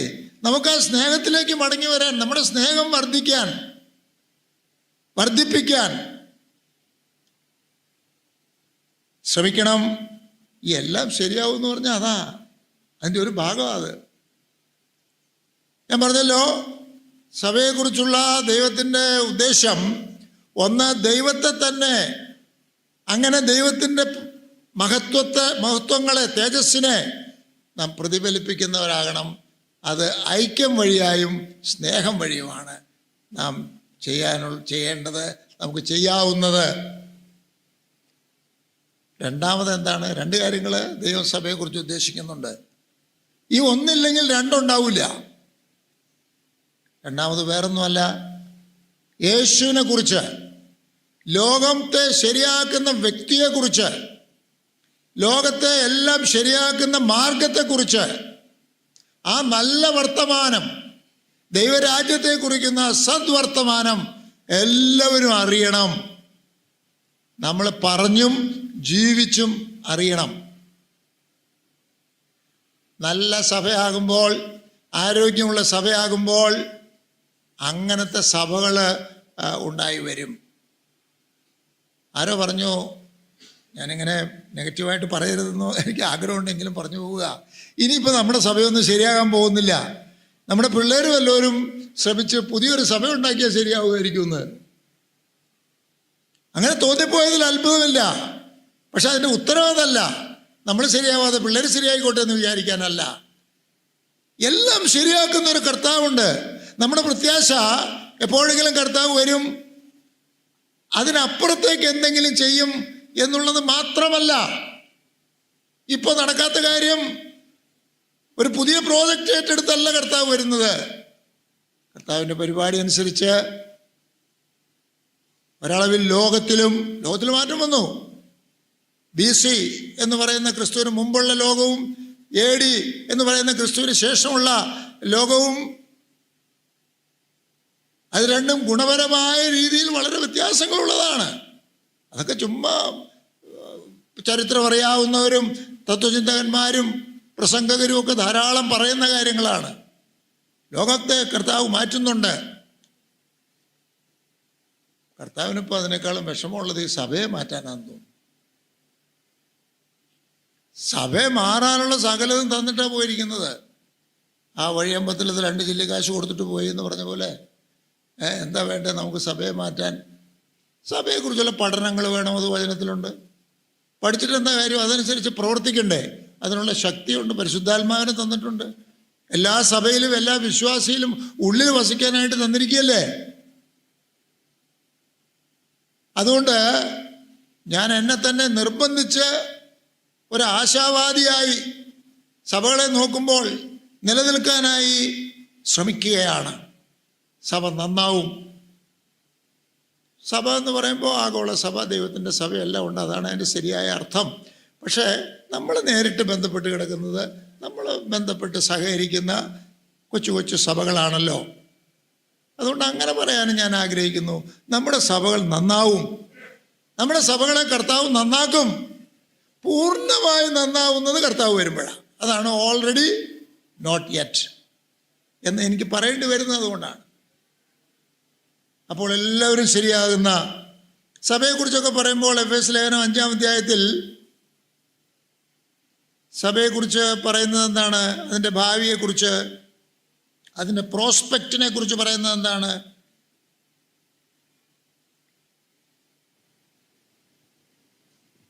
അതിൻ്റെ പ്രസക്തമായ വാക്യം മാത്രം വായിക്കാൻ ശ്രമിക്കാം. ഈ മർമ്മം വലിയത്, ഞാൻ ക്രിസ്തുവിനെയും സഭയും ഉദ്ദേശിച്ചത്രേ പറയുന്നത്. എന്നാൽ നിങ്ങളും അങ്ങനെ തന്നെ ഓരോരുത്തൻ താൻ തൻ്റെ ഭാര്യയെ തന്നെ പോലെ തന്നെ സ്നേഹിക്കണം. ഭാര്യയോ ഭർത്താവിനെ ഭയപ്പെടേണ്ടതാകുന്നു. 26ഉം 27ഉം ഒന്ന് വായിക്കാമോ? നിങ്ങളുടെ ഭാര്യമാരെ സ്നേഹിപ്പിൻ. അവൻ അവളെ വചനത്തോടു കൂടിയ ജലസ്നാനത്താൽ വെടിപ്പാക്കി വിശദീകരിക്കേണ്ടതിനും കറ, ചുളുക്കം മുതലായ ഒന്നുമില്ലാതെ സഭയെ ശുദ്ധയും നിഷ്കളങ്കയുമായി തനിക്ക് തന്നെ തേജസ്സോടെ മുൻനിർത്തേണ്ടതിനും തന്നെത്താൻ അവൾക്ക് വേണ്ടി ഏൽപ്പിച്ചു കൊടുത്തു. ഒരു ക്രിസ്തീയ ഭാര്യയെക്കുറിച്ച്, കുടുംബജീവിതത്തെക്കുറിച്ചൊക്കെ പൗലോസപ്പോസ്തലൻ പറഞ്ഞു വന്നിട്ട് പൗലോസപ്പോസ്തലൻ അങ്ങ് സ്ലിപ്പ് ചെയ്തിട്ട് പോയി എന്ന് തോന്നുന്നു. സഭയെക്കുറിച്ച് പറയാൻ തുടങ്ങി. സഭയെക്കുറിച്ച് എന്താ പറയുന്നത്? സഭ എങ്ങനെയാകും? ഭാര്യയെക്കുറിച്ചാണ് പറയുന്നത്, പക്ഷെ സഭയെക്കുറിച്ച് ആയിപ്പോയി. എന്താ പറയുന്നത്? അവളെ സഭയെക്കുറിച്ച്, സഭയെ ശുദ്ധീകരിച്ച് വെടിപ്പാക്കി വചനമെന്ന വെള്ളം കൊണ്ട് കഴുകി, ഗ്ലോറിയസ് ചർച്ച്, എന്താ തേജസ്സുള്ള സഭ എന്നാണോ? തേജസ്സോടെ മുൻനിർത്തേണ്ടതിന്, തേജസ്സോടെ മുൻനിർത്തുന്നു. അതിൽ എന്താണ്? കറയില്ല, കളങ്കമില്ല, അങ്ങനത്തെ ഒരു സാധനവും ഇല്ല. എൻ്റെ ഒരു അപേക്ഷ, നമ്മുടെ സഭ അന്ന് അങ്ങനെ ആകും കർത്താവ് വരുമ്പോൾ എന്ന് പറയുമ്പോൾ അതുവരെ ഇത് ഇങ്ങനെ തന്നെ കിടക്കും എന്ന് ചിന്തിച്ചു പോകുമോ എന്നുള്ള ഭയമാണ്. അങ്ങനെയല്ല അതിനെ വ്യാഖ്യാനിക്കേണ്ടത്. കർത്താവ് തൻ്റെ സഭയിൽ പ്രവർത്തിക്കുന്നു. തൻ്റെ സഭയുടെ ചരിത്രമൊക്കെ പഠിക്കുമ്പോൾ അങ്ങനെ നല്ല കാലങ്ങളുണ്ടല്ലോ, സുവർണ്ണ കാലഘട്ടങ്ങളുണ്ടല്ലോ. കുറവുകളുണ്ടായിരുന്നെങ്കിലും അപ്പോസ്തലിക കാലഘട്ടത്തെക്കുറിച്ച് അങ്ങനെയാണ് നമുക്ക് പറയാൻ സാധിക്കുന്നത്. സുവിശേഷം വളരെ വ്യാപിച്ച് അന്യജാതിക്കാർ, ഈ യൂറോപ്പ് എന്നൊക്കെ പറയുന്ന ക്രിസ്ത്യൻ രാജ്യങ്ങളെന്ന് ഇന്ന് ഒരളവിൽ ഒക്കെ പറയുന്ന ആ രാജ്യങ്ങളൊക്കെ വിജാതീയരായ മനുഷ്യരായിരുന്നു. ഒരുപാട് കാര്യങ്ങൾ ചരിത്രത്തിൽ സഭയോടുള്ള ബന്ധത്തിൽ സംഭവിച്ചിട്ടുണ്ട്. സഭയിൽ ഉണർവുണ്ടായിട്ടുണ്ട് ഒന്നിലധികം പ്രാവശ്യം. ആ ഉണർവ് ഇനി ഉണ്ടാകയില്ല എന്ന് എന്തിനാ ചിന്തിക്കുന്നത്? അതുകൊണ്ട് ഞാൻ എന്നെ തന്നെ നിർബന്ധിച്ച് ലോകത്തിലെ സഭകളിൽ ഒരു ഉണർവുണ്ടാകും, നമ്മുടെ സഭകളിലും ഉണ്ടാകും എന്ന് ആശിച്ചും വിശ്വസിച്ചും മുൻപോട്ട് പോകുവാൻ ആഗ്രഹിക്കുകയാണ്. 2 കൊരിന്ത്യർ 11-ാം അധ്യായം സഭയെക്കുറിച്ച് പറയുന്നത്, അതിൻ്റെ 1-ാം വാക്യം 2-ാം വാക്യം. ഞാൻ നിങ്ങളെക്കുറിച്ച് ദൈവത്തിൻ്റെ എരിവോടെ എരിയുന്നു. ഞാൻ ക്രിസ്തു എന്ന ഏകപുരുഷന് നിങ്ങളെ നിർമ്മല കന്യകയായി ഏൽപ്പാൻ വിവാഹ നിശ്ചയം ചെയ്തിരിക്കുന്നു. ക്രിസ്തു എന്ന നിർമ്മല കന്യകയോട് വിവാഹം നിശ്ചയിച്ചിരിക്കുന്നു. That I may present you as a chaste virgin to Christ. കർത്താവിൻ്റെ ആ കുഞ്ഞാടിൻ്റെ കല്യാണം നടക്കുമ്പോൾ കർത്താവിൻ്റെ വരവിനോടുള്ള ബന്ധത്തിൽ എങ്ങനത്തെ ഒരു സഭയാണ് തനിക്ക് കിട്ടുക? നിർമ്മല കന്യക എന്ന് വെച്ചാൽ ഒരു പുരുഷനെയും തെറ്റായ രീതിയിൽ നോക്കിയിട്ടില്ലാത്ത, ആരുടെയും കൂടെ നടന്നിട്ടില്ലാത്ത, പരപുരുഷന്മാരെ ഒന്നും ചാറ്റ് ചെയ്തിട്ട് പോലും ഇല്ലാത്ത നിർമ്മല കന്യക. അപ്പം ചിലപ്പോൾ വിചാരിക്കും ശരിയാ, അവിടെ ചെല്ലുമ്പോൾ കർത്താവ് ഒരു ടെക് എന്നങ്ങോട്ട് ചെയ്താൽ അവലങ്ങ് നിർമ്മല കന്യകയായി തീരും ഈ സഭ. അതല്ല, ദൈവത്തിൻ്റെ രീതി അതല്ല. എന്നാൽ പിന്നെ പരിശുദ്ധാത്മാവിനേക്കും കൂടെ അയക്കണമായിരുന്നു. എന്നാൽ പിന്നെ ഈ വചനങ്ങളൊക്കെ അപ്പോസ്തലന്മാരെ സഭയ്ക്ക് നൽകണമായിരുന്നു. അതിപ്പോൾ നടക്കുന്ന ഒരു ഓൺ ഗോയിങ് പ്രോസസ്സാണ്. ഇതിൻ്റെ പരിപൂർത്തിയാണ് നമുക്ക് അന്നേരം പ്രതീക്ഷിക്കാനുള്ളത്. യൂദാ 24-ാം വാക്യം. യൂദായുടെ ലേഖനം 24-ാം വാക്യം. വീഴാതവണ്ണം നിങ്ങളെ സൂക്ഷിച്ച് തൻ്റെ മഹിമാസന്നിധിയിൽ കളങ്കമില്ലാത്തവരായി ആനന്ദത്തോടെ നിർത്തുവാൻ ശക്തിയുള്ളവൻ നമ്മുടെ കർത്താവായ യേശുക്രിസ്തു മുഖാന്തരം നമ്മുടെ രക്ഷാവായ ഏക ദൈവത്തിന് തന്നെ സകലകാലത്തിന് മുൻപും ഇപ്പോഴും സദാകാലത്തോളവും തേജസ്സും മഹിമയും ബലവും അധികാരവും ഉണ്ടാകുമാറാകട്ടെ. ആമേൻ. ഇതൊക്കെ എപ്പോഴാണ് പൂർത്തിയാകുന്നത്? ഇതെപ്പോഴാണ് പൂർത്തിയാകുന്നത്? Already, not yet. ഈ കാലത്താണത് പൂർത്തിയാകേണ്ടത്. ആ പൂർത്തിയാകലിൻ്റെ പ്രവർത്തനങ്ങളാണ് സഭായോഗങ്ങളിൽ നടക്കേണ്ടത്. ഇന്നിപ്പോൾ സഭായോഗങ്ങളെക്കുറിച്ച് എന്താ ആളുകൾ ചിന്തിക്കുന്നതെന്ന് എനിക്കറിയില്ല. ഒന്നിലധികം സ്ഥലങ്ങളിലെ സഹോദരന്മാർ ചിലരൊക്കെ എന്നോട് പറയുന്നത്, എൻ്റെ ബ്രദറെ ഇവിടെ ഒരു അവസരം കിട്ടുന്നില്ല എന്ന്. എന്തിന്? പ്രസംഗിക്കാനേ. 2-3 മാസങ്ങളിൽ ഒരിക്കലൊരു അവസരം കിട്ടിയാലായി. നല്ല കാര്യം, ശുശ്രൂഷ ചെയ്യാനുള്ള താല്പര്യമൊക്കെ വളരെ നല്ല കാര്യം. പക്ഷെ അതൊരു പരാതിയായിട്ട് ഇവിടെ വരുന്നത് തന്നെ. പ്രസംഗിക്കാൻ അവസരം കിട്ടിയില്ലെങ്കിൽ വിശ്വാസികൾക്ക് എന്തോ അവരുടെ, പ്രത്യേകിച്ച് പുരുഷന്മാർക്ക് അവരുടെ എന്തോ അവകാശം ലംഘിക്കപ്പെട്ടു എന്നുള്ള രീതിയിലാണ് ചിന്തിക്കുന്നത്. അങ്ങനെ എല്ലാവർക്കും പ്രസംഗിക്കാനുള്ള അവകാശമുണ്ടോ സഭയിൽ? സഭയിലെ വിശ്വാസികൾക്ക് അവകാശങ്ങളുണ്ട്. എന്താ അവകാശം? വചനം പഠിച്ച് വിശുദ്ധിയിൽ വളരാനുള്ളത് അവകാശമാണ്. വചനം പഠിക്കാനുള്ള അവസരമില്ലെങ്കിൽ ചോദിച്ച് മേടിച്ചോളണം. വചനപഠനം കുറവാണെങ്കിൽ മൂപ്പന്മാരോട് പറയണം, ഇത്രയും പോരാ, എനിക്ക് കുറച്ചുകൂടെ പഠിക്കണമെന്ന് പറയണം. വിശുദ്ധിയിൽ വളരണം. ഞാൻ പാപത്തിൽ വീണു പോകുന്നു, അത് നീ എന്താ ശ്രദ്ധിച്ചോ എന്ന് പറയാൻ പാടില്ല സഭ. പാപത്തിൽ വീഴുന്നൊരു വിശ്വാസി ഉണ്ടെങ്കിൽ പലരും പലതരത്തിലാണ് വീഴുന്നത്. മനഃപൂർവ്വം വീഴുന്നവരുണ്ട്, കൂടെ വീഴുന്നവരുണ്ട്, പലതരത്തിലുള്ള വീഴ്ചകളുണ്ടല്ലോ. അപ്പോൾ പാപത്തിൽ വിശുദ്ധിയിൽ വളരാനുള്ള പ്രായോഗികമായ സഹായം, കൗൺസിലിംഗ് എന്നൊക്കെ മെൻറ്ററിംഗ് എന്നൊക്കെ നമ്മൾ പറയുന്ന ആ സഹായം നിർബന്ധമായി കൊടുക്കണം. അത് അവകാശമുണ്ട്. എൻ്റെ സഹോദര, ഞാൻ പാപത്തിൽ വീണു പോവുകയാണ്, എനിക്ക് വേണ്ടി പ്രാർത്ഥിക്കാൻ സഭയിൽ ആരുമില്ല. സഹോദരന്മാരോട് ചോദിക്കുമ്പോൾ അത് പ്രാർത്ഥിക്കാൻ മറന്നുപോയി, അല്ലെങ്കിൽ നാളൊന്ന് പ്രാർത്ഥിച്ചായിരുന്നു. അതൊന്നുമല്ല ശരിയായ സഭ. അതിന് അവകാശമുണ്ട്. പിന്നെ എന്തിനാ അവകാശമുള്ളത് വിശ്വാസികൾക്ക്? അവർക്ക് ദൈവം നൽകിയിട്ടുള്ള പരിശുദ്ധാത്മാവിൻ്റെ വരങ്ങൾ ഉപയോഗിച്ച് സഭയെ വളർത്തുവാനും സഭയ്ക്ക് ആത്മീയ നന്മ വരുത്തുവാനും എല്ലാറ്റിലും ഉപരിയായി സുവിശേഷം പറയാനും അവസരം വേണം. ചോദിച്ചു മേടിക്കണം പ്രിയപ്പെട്ടവരെ. മൂപ്പന്മാരോട് ചോദിക്കാം, സഹോദരന്മാരെ എന്താ സുവിശേഷ പ്രവർത്തനം ഇല്ലാത്ത? എനിക്ക് വരണമെന്നുണ്ട്, പിന്നെ എനിക്ക് പ്രായമായി, അതുകൊണ്ട് ഒരു വണ്ടി സൗകര്യമൊക്കെ ഉണ്ടെങ്കിൽ എളുപ്പമാണ് എന്നൊക്കെ പറയാമെന്നേ. കാരണം സുവിശേഷം പറയാൻ ആഗ്രഹമുള്ള ആളുകളാണല്ലോ എല്ലാവരും. സുവിശേഷം പറയാൻ എല്ലാവർക്കും ആഗ്രഹം വേണം. അത് അവകാശമാണ്. അല്ലാതെ ഇങ്ങനെ സഭയിലുള്ള സഹോദരന്മാരെല്ലാവരും ആൻഡ്രൂസ് ആദ്യത്തെ ആഴ്ച, ബെന്നി 2ാമത്തെ ആഴ്ച, ചാൾസ് 3ാമത്തെ ആഴ്ച, അങ്ങനെ അക്ഷരമാലാക്രമത്തിൽ പ്രസംഗിക്കുന്നതല്ല സഭ എന്ന് പറയുന്നത്. എന്നിട്ട് പരാതി പറയുന്നത് അവർ തെറ്റിദ്ധാരണയില്ല. പരാതി പറഞ്ഞത് ആത്മാർത്ഥമായി പറഞ്ഞത്, എന്നോടല്ലേ പറഞ്ഞത്, എനിക്കതിൽ പരാതിയൊന്നുമില്ല. തെറ്റിദ്ധാരണകളുണ്ട്. നമ്മുടെ സഭ, ദൈവത്തിൻ്റെ സഭ പൂർത്തിയിലേക്ക്, കറയും കളങ്കവും ഒന്നുമില്ലാത്ത അവസ്ഥയിലേക്ക് നമ്മെ ആക്കി തീർക്കുന്നതിനുള്ള പ്രവർത്തനം കർത്താവ് ഇപ്പോഴാണ് നടത്തുന്നത്. അതിൻ്റെ പൂർത്തീകരണമാണ് അന്നേരം നടത്തുന്നത്. കർത്താവ് വരുമ്പോൾ അതുവരെ പൂർത്തിയാകില്ല. അത് നമുക്ക് യാഥാർത്ഥ്യ ബോധത്തിലിരിക്കണം. ഇത്രയൊക്കെ ആയിട്ട് ഇതുവരെ ആയില്ല, ഇനി ആകുന്നില്ല, ഇപ്പോഴും ആകുന്നില്ല എന്ന് ചിന്തിച്ച് നിരാശപ്പെടരുത്. കർത്താവ് പ്രവർത്തിക്കുന്നത് കൊണ്ട് നമ്മളും കൂടെ പ്രവർത്തിക്കണം. സഭ മുഴുവൻ അതിന് തയ്യാറാകണം. ഇനി ഞാൻ പറയാൻ ആഗ്രഹിക്കുന്നത് ഒരുപക്ഷെ പറയാൻ ആവശ്യമില്ല, കാരണം പറഞ്ഞു കഴിഞ്ഞു. പുതിയ ആകാശവും പുതിയ ഭൂമിയും ഉണ്ടാക്കുന്നതല്ല കർത്താവിന് ബുദ്ധിമുട്ടുള്ള കാര്യം. ആദ്യം ആകാശവും ഭൂമിയും ഉണ്ടാക്കിയത് എങ്ങനെയാണ്?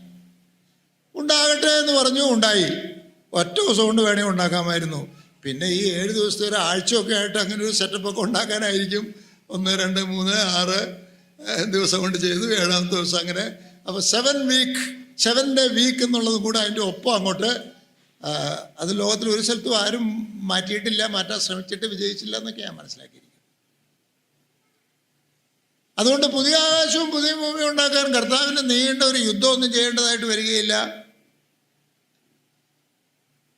പക്ഷേ ഈ പുതിയ ആകാശത്തിലും പുതിയ ഭൂമിയിലും കർത്താവിൻ്റെ കൂടെ കൂട്ടായ്മ ആചരിക്കാനും ഭരിക്കാനും സിംഹാസനങ്ങളിൽ ഇരിക്കാനും ഒക്കെ ആളുകളെ വേണമെന്നാണ് കർത്താവ് ആഗ്രഹിക്കുന്നത്.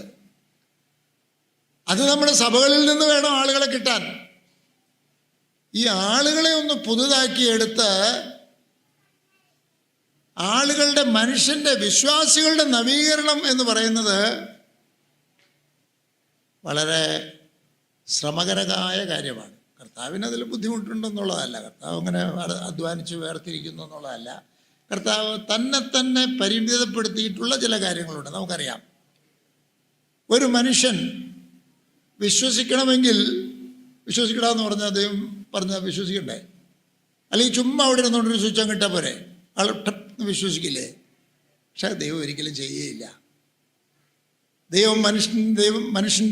ദൈവത്തിൻ്റെ ഛായയിൽ മനുഷ്യനെ സൃഷ്ടിച്ചു. മനുഷ്യൻ ബഹുമാനിക്കുന്നില്ലെങ്കിലും ദൈവം ബഹുമാനിക്കുന്നു.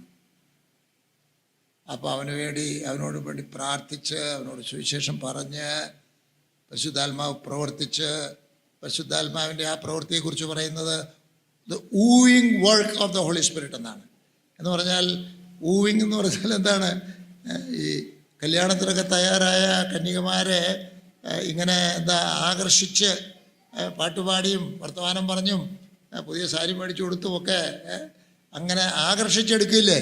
അത് പരിശുദ്ധാത്മാവിൻ്റെ ഒരു പ്രവർത്തനമാണ്.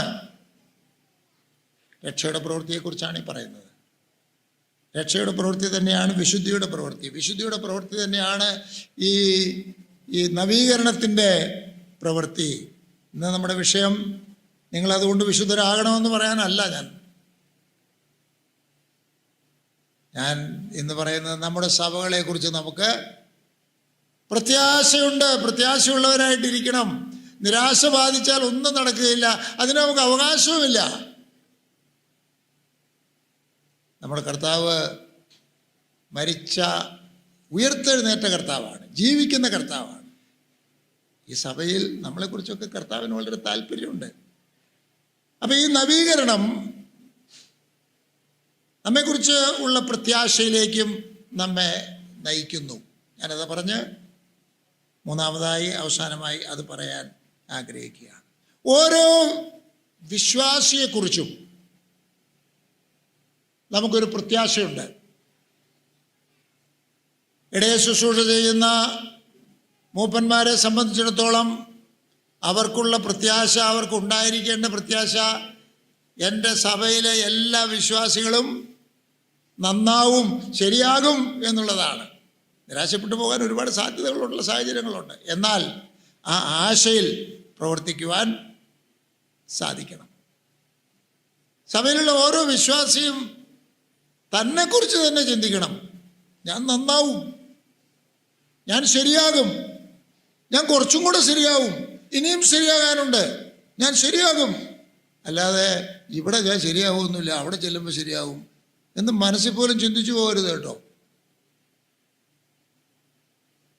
നമ്മൾ പറയും പൊസിഷണൽ സാങ്ക്ടിഫിക്കേഷൻ, സ്ഥാനപരമായ വിശുദ്ധി, പ്രാക്ടിക്കൽ സാങ്ക്ടിഫിക്കേഷൻ, പ്രായോഗികമായ വർത്തമാനകാലത്തിലുള്ള വിശുദ്ധി, അൾട്ടിമേറ്റ് സാങ്ക്ടിഫിക്കേഷൻ, ആത്യന്തികമായ വിശുദ്ധി എന്നൊക്കെ പറയുന്നത് പഠിക്കാനുള്ള സൗകര്യത്തിനാണ്.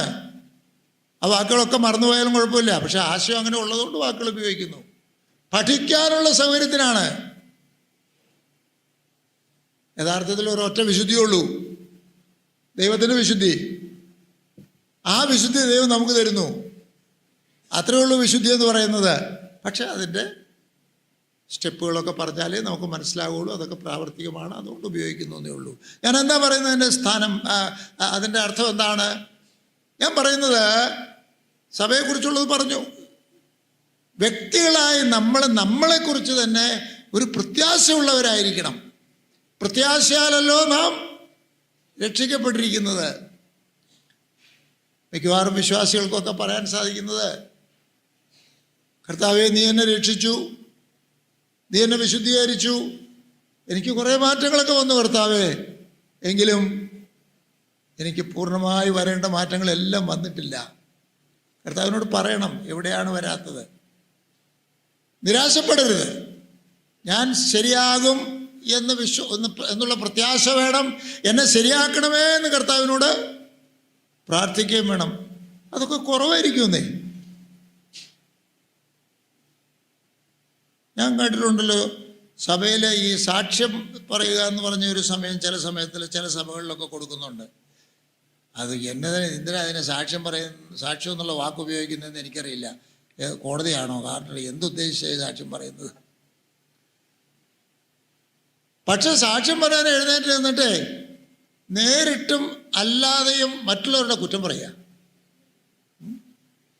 എൻ്റെ ഭാര്യ ശരിയാവാൻ വേണ്ടി പ്രാർത്ഥിക്കണം, അങ്ങനെ ആ വാക്കുകളിലല്ല, എങ്കിലും കേൾക്കുന്നവർക്കും മുക്കാലുപേർക്കും മനസ്സിലാവും. ഭർത്താവ് ശരിയാവാൻ വേണ്ടി പ്രാർത്ഥിക്കണം. സാക്ഷിയാണത്രേ. വാക്കും അർത്ഥവും ഉദ്ദേശവും എല്ലാം തെറ്റാ. ഞാൻ ശരിയാകും, എന്നെ കർത്താവ് ശരിയാക്കും, എനിക്ക് കുറച്ചും കൂടെ ശരിയാകാം, പൂർണ്ണതയിലെത്താമെന്ന് തന്നെ അങ്ങ് വിചാരിച്ചോളൂ. അതല്ലേ കർത്താവ് മത്തായി സുവിശേഷം 5-ാം അധ്യായത്തിൻ്റെ അവസാന വാക്യത്തിൽ പറഞ്ഞത്. എന്താ വാക്യം? നിങ്ങളുടെ സ്വർഗീയ പിതാവ് സൽഗുണ സമ്പൂർണനാകയാൽ നിങ്ങളും സൽഗുണ സമ്പൂർണർ. അതുകൊണ്ടൊരു അബദ്ധമൊന്നും സംഭവിക്കില്ല എന്നുള്ളത് കർത്താവിനറിയാം. ആത്മാർത്ഥമായി ആ സൽഗുണ സമ്പൂർണത സമ്പാദിക്കാനായി ഏറ്റവും അധികം പരിശുദ്ധാത്മാവിൻ്റെ സഹായത്തോടുകൂടി അങ്ങ് ഏറ്റവും അധികം ശ്രമിക്കുന്ന അങ്ങനെയുള്ള വിശ്വാസിയുടെയും അൾട്ടിമേറ്റ് സാങ്ക്ടിഫിക്കേഷൻ ആയില്ല. അതാണ് പൗലോസ് അപ്പോസ്തലൻ പറഞ്ഞത്, പിടിക്കാമോ എന്ന് വെച്ച് ഞാൻ ഓടുകയാണ്. നിങ്ങളുടെ ആ ഓട്ടം, അതിനുള്ള പരിശ്രമം നിർത്തിക്കളയരുത്. പരാജയബോധം ഉണ്ടെങ്കിൽ, നിരാശയുണ്ടെങ്കിൽ അത് ഈ ക്യാമ്പോടുകൂടെ വിട്ടിട്ട്, കർത്താവേ എനിക്ക് ശരിയാകാനുണ്ട്, എന്നെ ശരിയാക്കണമേ, ഞാനിതാ സമർപ്പിക്കുന്നു എന്ന് അങ്ങനെ വാക്ക് പറഞ്ഞാൽ പോരാ, എന്താന്ന് പറയണം. മനസ്സിലായിട്ടില്ലെങ്കിൽ സങ്കീർത്തനത്തിലെ പ്രാർത്ഥന പോലെ പ്രാർത്ഥിക്കണം. കർത്താവേ എന്നെ ഒന്ന് ടെസ്റ്റ് ചെയ്ത് സ്കാൻ ചെയ്ത് എങ്ങനെയാണ് എൻ്റെ കിടപ്പെന്നുള്ളത് എനിക്കൊന്ന് പറഞ്ഞു തരണം. കർത്താവ് തീർച്ചയായിട്ടും പറയും. അതിനാൽ ഇവിടെ പറഞ്ഞ പോലെ ബൈബിൾ വായിക്കുമ്പോഴാണ് പരിശുദ്ധാത്മാവ് നമ്മളോട് ഇതെന്നെ കുറിച്ചാണല്ലോ, ഇത് ഞാൻ ചെയ്യുന്നില്ലല്ലോ, നമുക്ക് ബോധ്യപ്പെടുത്തി തരും. അങ്ങനെ വിശുദ്ധിയിൽ നമുക്ക് വളരാം. എന്താണ് പ്രിയപ്പെട്ടവരെ നമ്മുടെ പ്രത്യാശ? നമ്മുടെ പ്രത്യാശ കർത്താവ് വരുമെന്നുള്ളതാണെന്ന് ഞാൻ പറഞ്ഞില്ല, ക്ഷമിക്കണം. അറിയാവുന്ന കാര്യം എന്തിനാണ് പറയണത് അല്ലേ? എങ്കിലും പ്രധാനപ്പെട്ട കാര്യമായതുകൊണ്ട് പറയണം. കർത്താവ് വന്നതുകൊണ്ടാണ് നമുക്ക് പ്രത്യാശയുള്ളത്. കർത്താവ് ഇനിയും വരുമെന്നുള്ളത് കൊണ്ടാണ് നമുക്ക് പ്രത്യാശയുള്ളത്. പ്രത്യാശയുള്ളവരായി ജീവിക്കാം, നിരാശപ്പെടണ്ട. പണ്ടൊക്കെ LDF മാറി UDF വരികയായിരുന്നു, ഇപ്പോൾ ഇനി എങ്ങനെയാണെന്നറിയില്ല. ഏതായാലും ലോകം നന്നാവും, കേരളമൊക്കെ കുറേ നന്നായി, ഇനിയും നന്നാവും, ഇന്ത്യയും നന്നാവും. കാരണം ലോകത്തെ നന്നാക്കുക, അതാ കർത്താവ് വരുന്നവരെ നന്നാക്കാതിരിക്കുക, വരുന്നത് നന്നാക്കുക, അങ്ങനെയല്ല. നന്നായല്ലോ, കുറച്ചൊക്കെ കൂടുതൽ നന്നാവും. സഭ നന്നാവും, കുറേ നന്നാവാനുണ്ട്. എനിക്കറിയാവുന്ന കുറേ കാര്യങ്ങളുണ്ട് നന്നാവാൻ, എനിക്കറിയാത്തതും കാണും, നിങ്ങൾക്കറിയാവുന്നത് കാണും. പക്ഷേ നിരാശപ്പെടാതെ, തന്നെ ഓട്ടോമാറ്റിക്കായി നന്നാവില്ല. അതിന് സഭ നന്നാവണമെങ്കിൽ നേതൃത്വമാണ് അതിൽ ഏറ്റവും മുമ്പിൽ നിൽക്കേണ്ടത്. നമ്മുടെ സഭ നന്നാക്കി എടുത്തിട്ടേ ഉള്ളൂ, അതിന് ഞാൻ ഇന്ന് സഹിക്കാൻ തയ്യാറാണ് എന്ന് പറയുന്ന നേതാക്കന്മാർ വേണം, നേതൃത്വം. പക്ഷെ വിശ്വാസികൾ സഹകരിച്ചില്ലെങ്കിൽ അത് നടക്കില്ല. വിശ്വാസികൾ എല്ലാവരും സഹകരിച്ച് നമ്മുടെ സഭ നന്നാക്കാൻ കർത്താവിനെ കഴിവുള്ളത്. മുപ്പന്മാരെ കുറിച്ച് പരാതി ഉണ്ടായിരിക്കും, മിഷന്മാരെ കുറിച്ച് പരാതി ഉണ്ടായിരിക്കും, ഒക്കെ അവിടെ കിടക്കട്ടെ. പക്ഷെ നമ്മുടെ കർത്താവാണ് സഭ നന്നാക്കുന്നത്, കർത്താവിൻ്റെ സഭയല്ലേ. അതുകൊണ്ട് പ്രത്യാശയോടുകൂടെ സഭ നന്നാവാനുള്ള കാര്യങ്ങൾ, സഭയുടെ ഉദ്ദേശങ്ങൾ ഞാൻ പറഞ്ഞു, കർത്താവ് ആഗ്രഹിക്കുന്ന 2 കാര്യങ്ങൾ പറഞ്ഞു, മറക്കരുത്. കർത്താവിനെ കാണിച്ചു കൊടുക്കുന്ന ഒരു ജീവിത ശൈലി നമുക്കുണ്ട്, പ്രവർത്തന രീതി നമുക്കുണ്ടാകണം. രണ്ടാമത്, കർത്താവിനെ കുറിച്ച് മറ്റുള്ളവരോട് പ്രവൃത്തികളിൽ കൂടെയും വാക്കുകളിൽ കൂടെയും പറയണം. അതിന് ഏറ്റവും വലിയ പ്രാധാന്യം എന്ന് പറഞ്ഞാൽ അതാണ് നമ്മളിവിടെ വെച്ചിരിക്കുന്നത്. നമ്മളിങ്ങനെ ഈ വിശുദ്ധന്മാരാകണേ എന്തിനാ? ആ വിശുദ്ധി അങ്ങോട്ട് നമുക്ക് എൻജോയ് ചെയ്യാനാണോ? നമ്മുടെ വിശുദ്ധി ആസ്വദിച്ച്, നമ്മുടെ സഭയിലെ വിശുദ്ധി ആസ്വദിച്ച്, അതിലുള്ള സൽപ്പേരിനെയൊക്കെ ആസ്വദിച്ച് ജീവിക്കാനാണോ? അല്ല. വിശുദ്ധി എന്ന് പറഞ്ഞാൽ ആരോഗ്യമാണ്. വിശുദ്ധി ഉണ്ടെങ്കിൽ മാത്രമേ ദൈവവേല ചെയ്യാൻ പറ്റുള്ളൂ, സുവിശേഷ പ്രവർത്തനങ്ങൾ ചെയ്യാൻ പറ്റുള്ളൂ. കർത്താവേ, ഞങ്ങളെ ഈ സഭയെ അങ്ങനെ ആക്കണമേ എന്ന് പറയുന്നതിനോടൊപ്പം ആകും, കർത്താവ് ആക്കും എന്നുള്ള ആശ, പ്രത്യാശ നമുക്കുണ്ടാകണം. പക്ഷേ ഇതൊക്കെ നടക്കണമെങ്കിൽ വേറെ ആരുടെയും സഹായമില്ലാതെ, ഇനിയിപ്പോൾ സഭ മറ്റ് സഹോദരന്മാരുടെ ഒന്നും സഹായമല്ല, നമുക്ക് തന്നെ വ്യക്തിപരമായ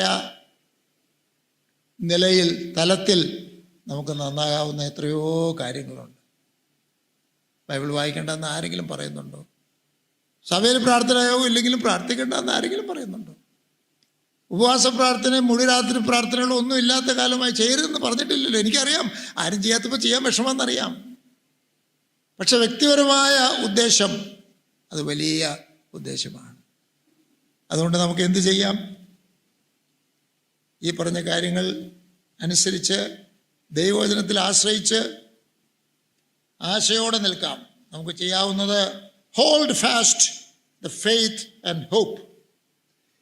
ഈ വിശ്വാസം, അത് ബൈബിളിൽ നിന്ന് എടുത്ത എബ്രായലേഖനം, ഈ വിശ്വാസത്തെയും ഈ പ്രത്യാശയെയും മുറുകെ പിടിക്കണം.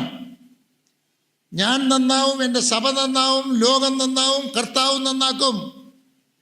ഈ പ്രത്യാശയെ തട്ടിക്കൊണ്ടു പോകാൻ ആരെങ്കിലും എടുത്തുകൊണ്ട് പോകാൻ സമ്മതിക്കരുത്. അത് മുറുകെ പിടിക്കണം. നമുക്ക് ദൈവം തന്നിരിക്കുന്ന ഈ ഓട്ടം ഉറപ്പ്, ലക്ഷ്യസ്ഥാനത്ത് എത്തുമെന്നുള്ള ഉറപ്പോടുകൂടെ അത് എത്തിക്കുന്ന കർത്താവ് ഉള്ളതുകൊണ്ട് ഓടുക. ഈ യുദ്ധം, മൂന്നാമത്, ഈ യുദ്ധം തോറ്റുപോകുന്ന യുദ്ധമല്ല. കാരണം ഈ യുദ്ധത്തിലെ വിജയം എന്ന് പറയുന്നത് കർത്താവിൻ്റെ വിജയത്തിൽ നാം പങ്കാളികളാകുക എന്നുള്ളതാണല്ലോ. അതുകൊണ്ട് നാം തീർച്ചയായും ജയിക്കും. ദൈവം നമ്മെ അനുഗ്രഹിക്കട്ടെ. ഇക്കാര്യങ്ങൾ ഗൗരവമായിട്ടെടുക്കുവാൻ, പ്രവൃത്തി പദത്തിൽ കൊണ്ടുവരുവാൻ എനിക്ക് നിങ്ങൾക്കും ദൈവം കൃപ തരട്ടെ.